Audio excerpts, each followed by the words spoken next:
It's Saturday morning. It's 9 o'clock. Yes, it's time for the Monster Magic Saturday show. Let's do this. Wake up, it's a beautiful morning. Feel the sun shining for your eyes. Woo-hoo-hoo. Good morning, everyone. It is a rather damp start to the weekend here. Fingers crossed it might be a little bit nicer where you are, but come on, let's bring a bit of sunshine into your lives with some Monster Magic reviews. And first up, we have Single-Handed by Geraint, Clarke and Duane Williams of Illusionist. I've just got this in and it's a really fascinating release. It is a terrific card trick where you say you're going to do the entire trick one-handed. So you put one hand behind your back. You then have a card freely selected from a deck of cards, returned and lost in the deck. You then hand the deck to your participant and they can freely shuffle it. They hand it back to you. And again, with just the one hand and your hand still behind your back, you cut the deck and produce one card. It turns out not to be their card. You then bring your hand out from behind your back and there is their chosen card. It can be a signed card as well, which is really, really nice. It is a terrific plot. It is a great presentation and a really good card trick that isn't very difficult to do. The secret is really interesting and what makes this such a fascinating release. It is a very, very well-known gimmick that has been around since the early 1900s and has been used a lot in a lot of effects by a lot of people, and this is just one new trick with it. I find that quite fascinating as a release because even Geraint says on his tutorial, the tutorial is fabulous, by the way. It is by Geraint, Clarke, and it's all nicely chaptered, and there are several different sort of variations on this routine.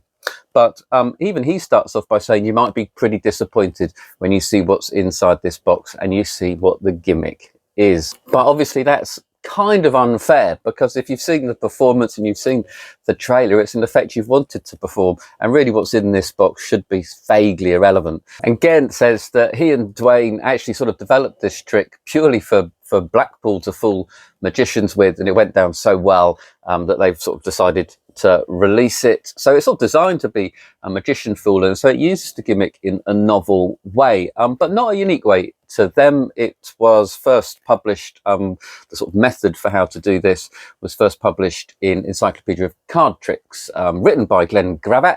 I say that because he doesn't get enough credit, and only edited by Jean Hogarth. So Congreave was the person who wrote Encyclopedia of Card Tricks, and he had the handling of this gimmick. And in fact, I think he goes on to suggest you can do it to cut the 4 aces. So method and handling wise, it's not completely original, but it is a blindingly good routine. And the hook and presentation of always having one hand behind your back to make your life slightly harder for you is really, really nice. You are going to need a little bit of manual dexterity with the hand that's holding the deck because obviously one hand's behind your back. So you're going to have to do a charlier cut and a one-handed turnover of the top card, and they'll show you how to pull out a card from the middle of the deck as well. It's all pretty simple stuff, to be honest, and it's a nice way to do something slightly flourishy and a little bit show off, actually built in to the trick rather than posing. One of the most fooling bits about this trick is that you can have the deck shuffled after the card is returned and cut back into the deck, which makes it a real fooler for lay people and magicians alike. It's almost self-working thanks to the gimmick, but there is an element of misdirection required, which is where the production of the wrong card comes in. You can do a sort of hot shot thing to fire it into their hand if you like, or you can just put it into their hand, build the moment up and have them turn it over.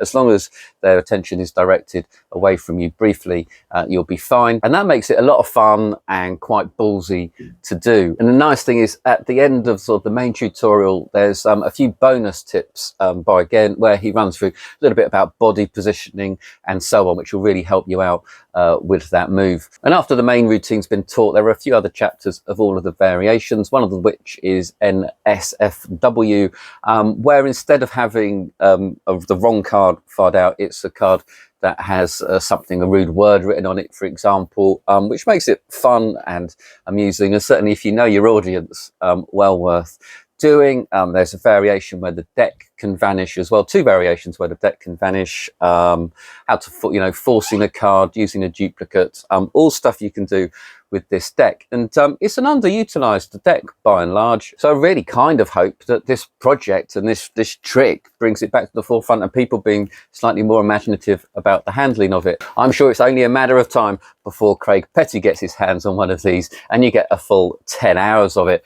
I think any mild disappointment you might feel when you open this box will soon evaporate when you see how the trick is done and you start performing it. The tutorial is beautifully shot and really, really clear. There's some very nice close-ups on exactly how to handle the gimmick, which is very, very nice. And the other variations are brilliant. It's a really strong, fun card trick. And the variations with the deck vanish and so on can add a lot more power as well. And just give you a little bit more time playing around and enjoying yourself. It is quite a hefty markup on the gimmick, and you may already own the gimmick, but I really like it. It is Single-Handed by Geraint, Clarke, Duane Williams, $24.99.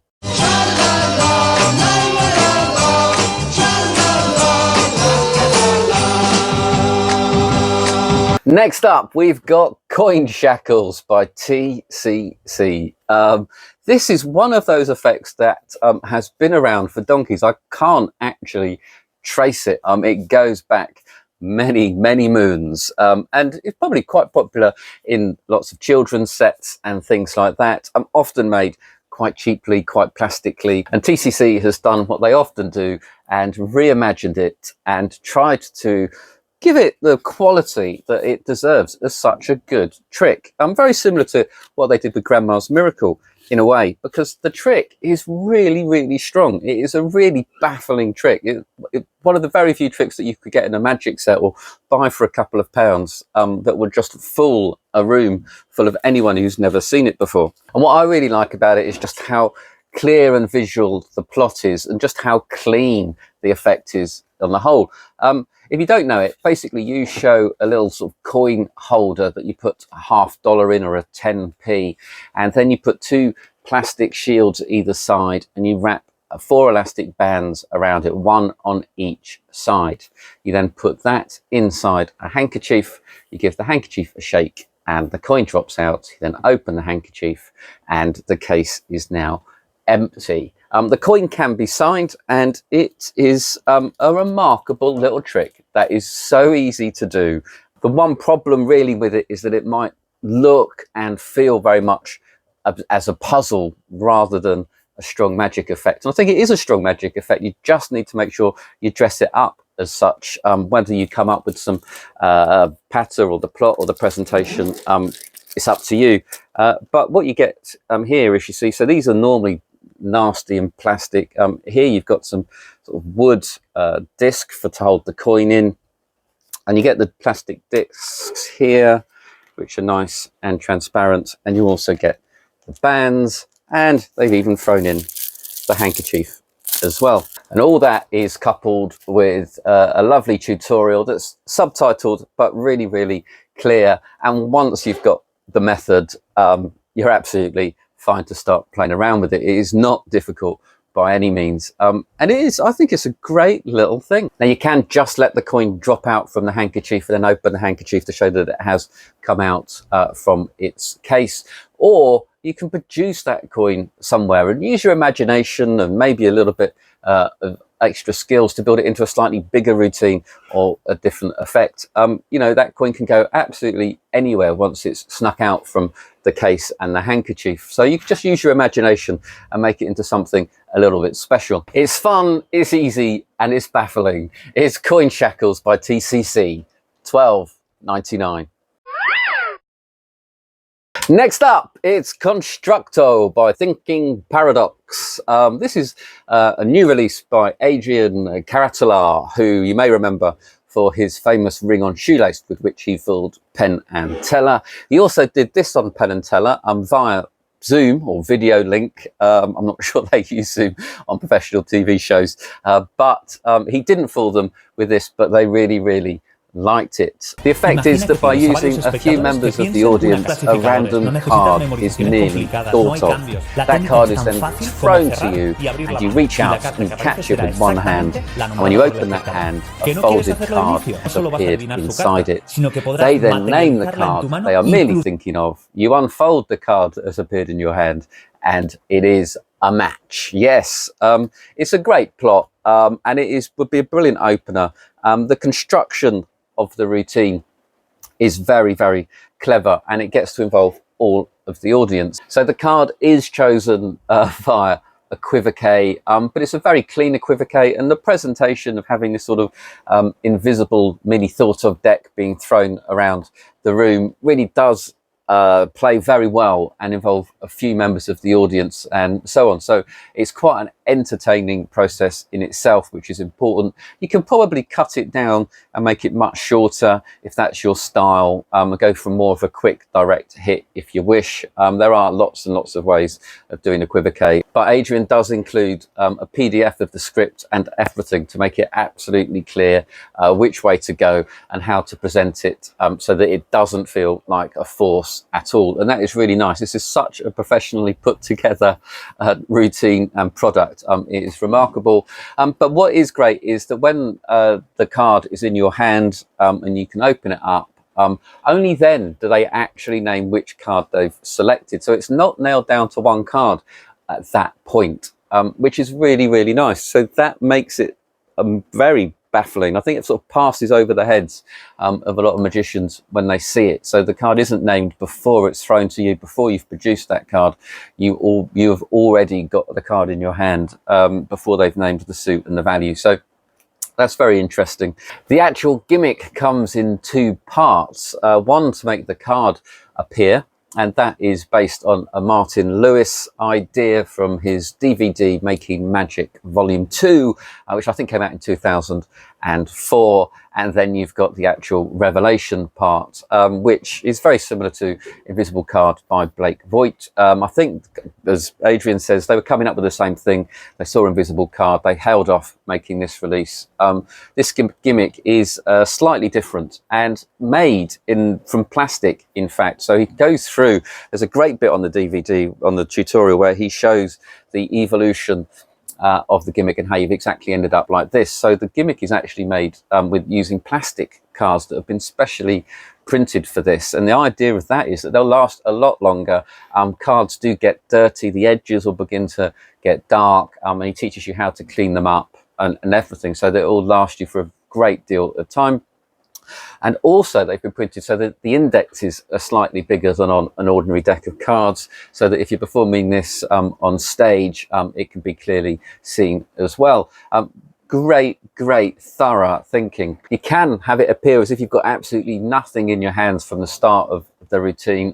Adrian uses an empty card box, which just makes everything look slightly more natural, but the appearance of the card is really strong, and I don't think anyone is expecting that. And the tutorial really focuses on how to make that look as good as possible. The tutorial is actually subtitled, so it's in Spanish but with English subtitles, but it's very easy to follow. The script is printed out in PDF for you, which is nice, so you can learn that, and also all of the nuances, all of the multiple ways of handling it and everything are covered. It's a popular plot that has been done quite a few times over the last year. Blake Voigt released his envelope opener, which uses envelopes, but has, again, you end up with one freely chosen card.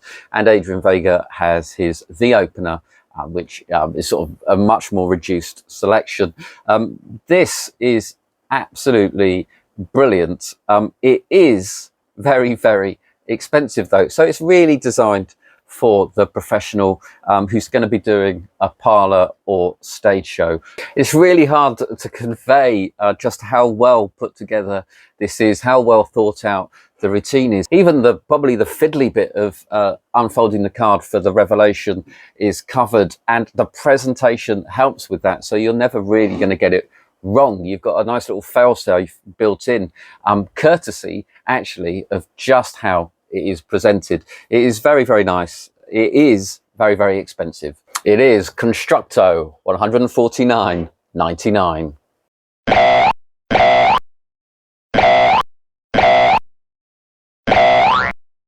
And next up, we have two products that are slightly connected. We've got the TCC Mental Billet Pad and the TCC Marked Billets. Let's start with the Mental Billet Pad.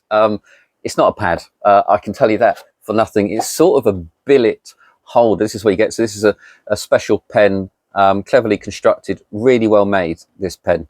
It's probably the best version of that pen that I have seen, and you get the billet holder here. You'd clip all your billets on the back under this slip here, and this is where you'd place one so that your participant can draw or write something on here, from where you can get a peek or of the impression from it. So it's an impression pad. It is a slightly odd thing, but when it's got the billets in here and you've got a billet on there, it just looks like it's built for that, I suppose. You know, and if you're a professional magician or you're carrying around these billets for people to write on, it makes sense that you've got something that's specific for that. And you know, other than that, it's not suspicious. You know, there's nothing really to see, and the peak has got in quite a natural way. Once they've drawn what they're going to draw on there, or they've written their initials, they take that away, you close it up, and you put it in your pocket, and you've got a nice full-size peak. The way this works with this pen means that you don't want anything written too small. You don't want anyone doing joined up writing or anything like that. So go with initials or a picture, or try in some way influence them to do it in block capitals. I would suggest often I do things with peaks that I would narrow down what they're going to write. So not just any word in the whole wide world, but maybe, you know, Premiership football teams, for example. And that way, even if the word's not perfectly clear, from just a few letters that you can pick out, you'll know what team they were thinking of, for example. So you can make life a little bit easier for yourself. But it does work very well as an impression, but just beware, because of how this gimmick works, it comes out in quite a fat, sort of blurred edged line. So if they've written small or finely, then it won't be very coherent. And then this bit here, they took a run through. You can use this, as they say, to help you with any sort of nail writing or swami gimmick work if you want, because you've got the billet there.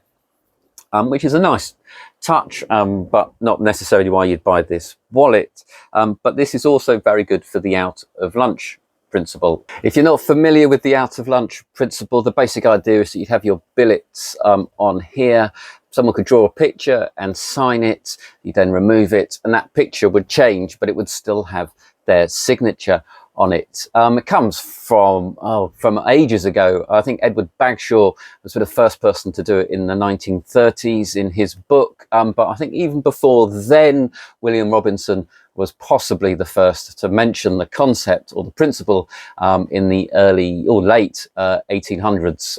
So it goes back a very long way, and it is very versatile. And having someone having their picture that they've signed changed is a really, really remarkable feat that blows their minds. So this really is a nice little thing. It is great for the impression. It is great for the out of lunch. I'm not sure I particularly like the construction of it. There's something quite cheap in its feel, which is unusual for TCC.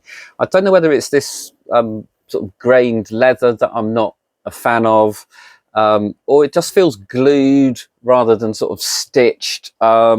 I can understand why there's not much weight to it, because you do need to get the impression, but and this sort of hinge is just cloth rather than having the leather continue. Just wish it oozed a little bit more quality and style, a little bit more like something that Mont Blanc might produce with their leather goods for me.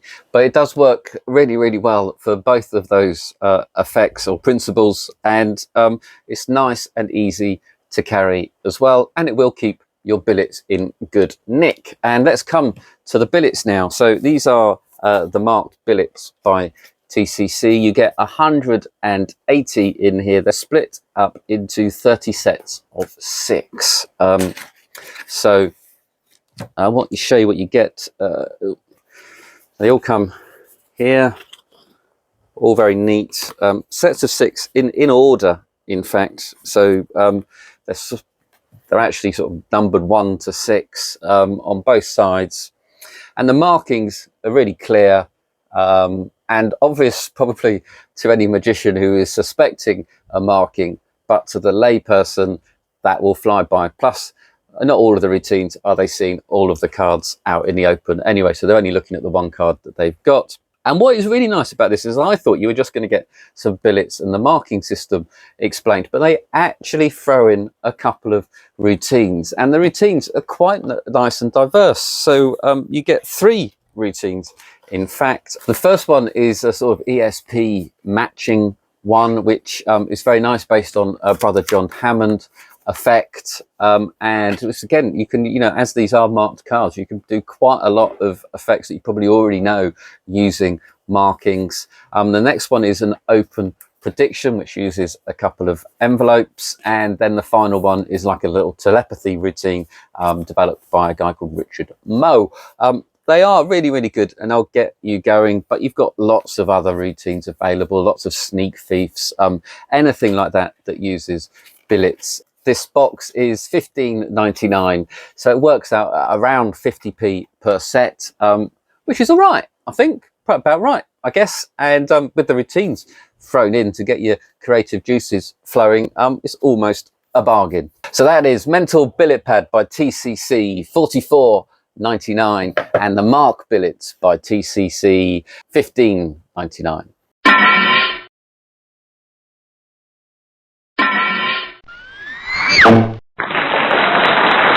And now we've got My Jeans by S Magic. I can't really remember why I got this in. I sort of knew at the time it was never going to be going on the website. I suppose I just wanted to fulfill my curiosity, lulled into just that whole magic world of just wanting to see what stuff is. The effect for this is that you have a card chosen, and you show that your jeans has a little bit of a worn out patch on them. You then rub that patch and it turns into the index of the card that has been selected. Maybe I just thought that looks fun. In this day of everyone wanting to use organic objects, what could be more organic than a hole in your jeans? This is the gimmick that you get.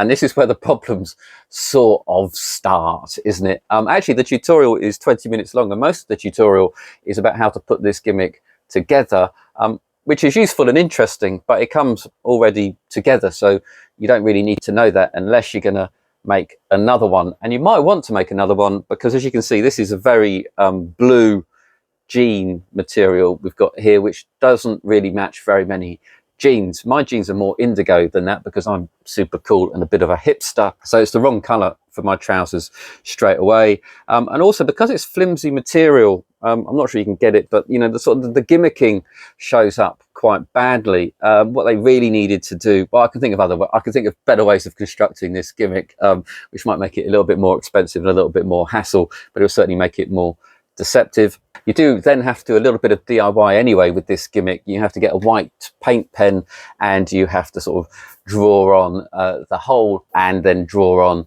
the chosen card, whatever it might be. And that white paint might fly as a sort of brief glimpse. It's a shame they haven't built a gimmick that does actually have, a threadbare bit of jean on one side and a stitched revelation on the other. That would make it much better. Also, you're stuck with this on your jeans. So once you've done the revelation, if anyone wants to inspect your jeans, you're kind of stuck there. So given that it's really a casual performing, offbeat style effect that you're going to be doing for friends and family more than out as a professional, you can't really walk away. So you've got to spend the rest of the day with people.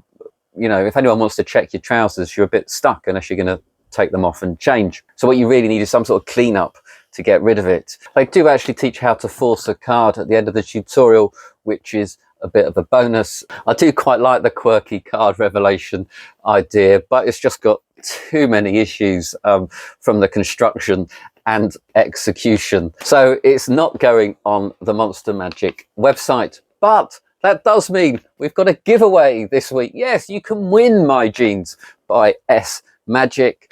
All you have to do is say in the comments below, what is your favourite hole? Please. Now I've said that, I'm very worried about what you might be commenting, but just put down what is your favourite hole. Maybe it's the one in the salt cellar. I don't know. I will pick the winner's name out at random next week, and you could be the proud person who has My Jeans in their bottom drawer. And finally, we have Personalities by Congreave. This is actually from his book, Commercial Killers, which if you haven't got, you really should. It is full of some wonderful, great, entertaining magic. And this is one of the routines in it, which is a sort of ace-cutting routine, very similar to something you might have seen on The Loose by Bill Malone. I'm not sure which one of those 4 DVDs it is on, but Cut 'em High and Tie, I think, was Bill Malone's version. Cutting the Aces is a very popular trick, probably popularised by Di Vernon in Stars of Magic in the 40s, but it goes back well into the 30s with Marlowe and so on. And this, instead of revealing the aces, you reveal the person's personalities who's cut the deck at that point, in a quietly, subtly rude, little edgy kind of way. And what you really get in here are the cards with the personalities printed on. 2 aren't really that rude. You've got a very handsome magician as one of them, a complete and utter git at the other again, and the third one I won't show you. But if you've got the right audience, if you're down with some friends, these are great. You just got to add these onto the bottom of the deck of cards at any point, and you can do this routine, and it is fun, and you'll get some nice laughs, and it is actually quite strong magic to boot. So if it was not having the cards that were putting you off performing personalities from his book, you can now get them now. I think it's a great little routine that is very easy to carry and add to your deck at any time, at the right moment, with the right people. And sometimes doing a trick like this is terrific because it lets people know that you're a fun guy and you've noticed that they're a fun person who can perhaps take a bit of ribbing and has got a sense of humour. So it kind of does actually bond you really nicely. A little bit of a dig or an insult, a little bit of a tease with your participants really does create a strong bond. So I think it's a great trick. It is Personalities by Congreave, £15. I think I ought to see a doctor. Oh, why do you say that? I'm beginning to like the show. And that's it for this week, I'm afraid. I really do hope you've enjoyed the show. Please put your comments down below. I do read them and I do try and reply to every single one. It's a bank holiday weekend, which is brilliant. That means you've got 3 days to grab some magic, to go out and have a lot of fun with the best hobby in the world. Bye bye.